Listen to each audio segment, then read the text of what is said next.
यह कहानी महाराष्ट्र के एक छोटे से गांव तुम्बाड़ की है। ऐसा कहा जाता है कि तुम्बाड़ को देवताओं ने श्राप दिया है।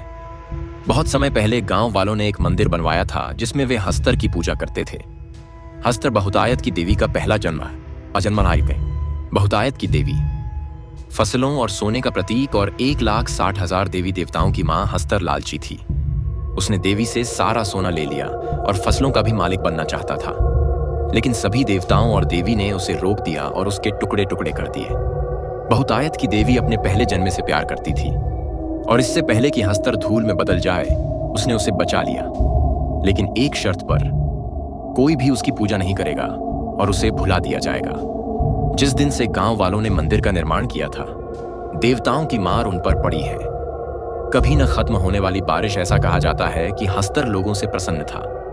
कोई नहीं जानता कि कहां। सोने की खोज में कई लोग मंदिर के अंदर गए, लेकिन कभी वापस नहीं आए। इसी कारण से मंदिर को लंबे समय तक बंद कर दिया गया था। गिरीश, जो एक पुजारी था और सोना खोजने का सपना देख रहा था, उसने हस्तर की पूजा की और मंदिर में चला गया। हर दिन की तरह भारी बारिश हो रही थी। मंदिर अंधेरा और ठंडा था और इसमें किसी मरे हुए जानवर की गंध आ रही थी। उसके हाथ में एक दीपक था। वह आगे बढ़ा तो वह एक खोपड़ी पर ठोकर खाई। फिर उसने चारों ओर देखा और उसने देखा मंदिर की दीवारों के चारों ओर पेड़ों की जड़ें और उनमें उलझे हुए बेजान शरीर। इससे भयभीत होकर उसने आगे बढ़ने का फैसला किया, लेकिन फिर उसने एक जानवर के समान दहाड़ सुनी। उसने कोने से झांका।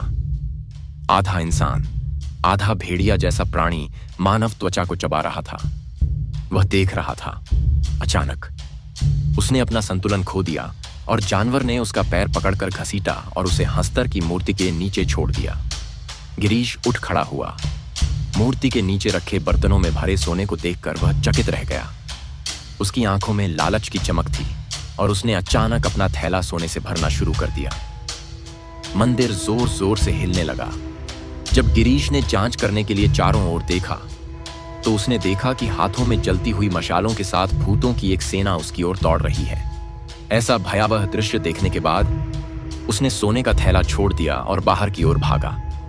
भाग्य से वह मंदिर से बच गया, लेकिन आग की लपटों में घिर गया।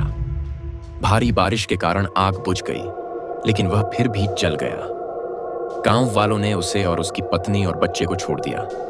उस दिन के बाद से गिरीश एक पागल आदमी की तरह सभी को चिल्लाने लगा, अंदर मत जाओ, अंदर मत जाओ।